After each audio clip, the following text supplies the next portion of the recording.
تو اسلام ہمیں صرف نماز پڑھنے کا طریقہ نہیں سکھاتا، وہ یہ بھی سکھاتا ہے کہ کس طرح صاف ستھرے رہو، وہ یہ بھی سکھاتا ہے کہ گھر میں کیسے داخل ہو اور گھر سے باہر کیسے جاؤ، وہ یہ بھی سکھاتا ہے کہ تمہاری خوراک کیسی ہو کہ جس کی وجہ سے تم صحت مند رہو. صحت کے لیے آپ کو اپنی عادات کو درست کرنا ضروری ہے، اور ان عادات میں کھانا پینا بھی شامل ہے، اور کھانا پینا بھی ایک عبادت ہے. اسی لیے سورۃ البقرہ میں لیس البر کی جہاں بات آئی تھی اور امت وسط کی جو ذمہ داریوں کی بات آئی تھی، تو پہلا حکم کیا ملا تھا؟ کھاؤ حلال اور طیب، حلال اور طیب کھاؤ، جنک فوڈ نہ کھاؤ، غیر طیب نہ کھاؤ، کیونکہ وہ لازماً صحت پر اثر انداز ہوگی. طرح طرح کی بیماریاں پیدا ہوں گی. اگر وقتی طور پر کچھ نہیں بھی ہو رہا نا، تو الٹیمیٹلی ایسی ایسی بیماریاں پیدا ہوں گی کہ جس میں پھر تم عبادت کے قابل نہیں رہو گے، تم خدمت خلق کے قابل نہیں رہو گے، تم پڑھنے لکھنے کے قابل نہیں رہو گے. تو اس کے لیے ضروری ہے کہ کچھ ایسی غذائیں، چاہے پسند ہو یا نہ ہو، کسی نہ کسی شکل میں جو طبیعت کو جتنی بھی موافق آتی ہوں، کچھ نہ کچھ اس میں سے ضرور لیا جائے، کیونکہ نبی صلی اللہ علیہ وسلم کو جو کچھ یہ سکھایا گیا یہ وحی الہی پر مبنی ہے. باقی طب اور سائنس اور میڈیسن جو ہے انسانوں کے تجربے اور مشاہدے پر مشتمل ہے. وہ تجربہ اور مشاہدہ صحیح بھی ہوتا ہے، اور بعض اوقات آپ نے دیکھا ہوگا کہ ہر تھوڑے عرصے کے بعد تبدیل کر دیتے ہیں، ٹھیک. لیکن جو چیز وحی الہی سے ثابت ہے، نازل ہے، وہ جھوٹی نہیں ہو سکتی. جیسے ایک شخص آیا، اس کے پیٹ میں تکلیف تھی، آپ نے کہا شہد پیو، اس کی تکلیف بڑھ گئی. آپ نے کہا کہ اللہ کی بات جھوٹی نہیں ہو سکتی، تمہارا پیٹ جھوٹا ہو سکتا ہے، اللہ کی بات جھوٹی نہیں ہو سکتی، تم اسے پیتے رہو. اور ہوا یہ کہ اسی سے پہلے زیادہ خراب ہوئی، بیماری بڑھی، ساری جسم کی صفائی ہوئی، اور پھر اسی سے صحت بھی ہو گئی.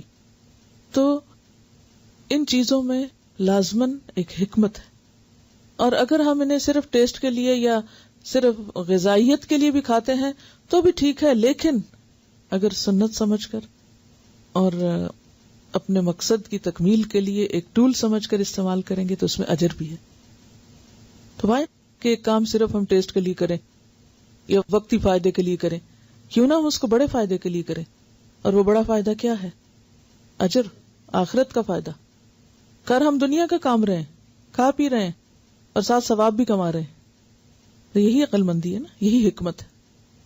ترمذی کی روایت میں ہے، آپ صلی اللہ علیہ وسلم صبح پانی میں شہد ملا کر پیا کرتے تھے.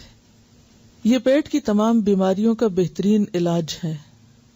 اگر روزانہ 1 کپ نیم گرم پانی میں 1 بڑا چمچہ خالص شہد ملا کر نہار منہ پیا جائے، اس سے وزن اور پیٹ بھی کم ہوتا ہے. نمبر 2، نبیذ تمر بھی آپ پیتے تھے. نبیذ تمر، تمر کہتے ہیں کھجور کو. نبیذ تمر 7 چھہارے یا کھجوریں رات کو 1 گلاس پانی میں کسی مٹی کے برتن میں ڈال کر رکھ دیں اور صبح پانی پی لیں، اور چاہیں تو کھجوریں یا چھہارے بھی کھا لیں. یہ مکمل ناشتہ بھی ہے اور صحت کا راز بھی ہے. اب اس میں آپ دیکھیے کہ خالی پانی پی لیں تو بھی ٹھیک ہے. بعض لوگوں کو بہت کھجور کھانا جو ہے، اور خاص طور پر موسم کا اگر فرق ہو، کیونکہ ہر موسم میں ہر چیز اس مقدار میں بعض اوقات فائدہ نہیں دیتی، تو اس میں صرف اگر پانی پی لیا جائے تو وہ انرجی آ جائے گی، اور باقی جو اس کے اندر چیزیں ہیں وہ پوری کی پوری نہیں بھی باڈی میں آئیں گی تو بھی اس کا فائدہ ہو جائے گا. طب کا یہ اصول ہے کہ جو ٹھنڈے علاقے ہیں، یعنی ٹھنڈے علاقے ہیں، وہاں لوگوں کے معدے جو ہیں وہ گرم ہوتے ہیں، اور گرم علاقوں میں معدے کے اندر ٹھنڈک ہوتی ہے. لہذا گرم علاقوں میں گرم چیز کھانا فائدہ مند ہوتا ہے، جبکہ سرد علاقوں میں سرد چیز کھانا فائدہ مند ہے. اس میں آپ دیکھیے کہ اب سعودی عرب ہے، کتنا گرم علاقہ ہے.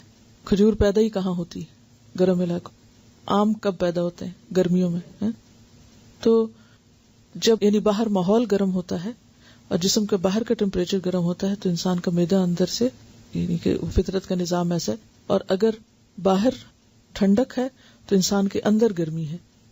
تو اگر انسان اندر اور باہر کو ایک طرح سے بیلنس رکھے تو وہ غذا اس کی صحت کے لیے فائدہ مند ہے. شہد اگر خالی لیا جائے یعنی چاٹا جائے تو اس کی تاثیر اور ہے، اور پانی میں ڈال کے لیا جائے تو اس کی تاثیر اور ہے. ایک حدیث سے پتہ چلتا ہے کہ اگر کوئی شخص ہر ماہ صرف 3 دن نہار منہ شہد چاٹ لیتا ہے، یعنی پانی میں ڈال کے نہیں پینا، ڈائریکٹ منہ میں ڈال لینا، چمچ سے ڈال لیں یا ویسے کسی چیز سے پی لیں یا ویسے، تو وہ ہر طرح کی بیماریوں سے بچا رہتا ہے، کہ شہد کے اندر ایسی چیزیں اللہ تعالیٰ نے ڈالی کہ وہ اندر جا کے سارے جرمز کو ایک طرح سے کل کرتے ہیں۔ لیکن پورا مہینہ یا ہر روز پینے کو نہیں کہا گیا، یا ہر روز کھانے کو نہیں کہا گیا، کیونکہ کوئی بھی فائدہ مند چیز جب اپنی حد سے بڑھتی ہے تو وہ بھی نقصان دہ ہو جاتی ہے۔ کھجور کا کھانا باعث صحت اور تقویت ہے۔ آپ نے فرمایا جو آدمی صبح 7 عجوہ کھجوریں کھائے وہ اس دن زہر اور جادو کے نقصان سے محفوظ رہتا ہے۔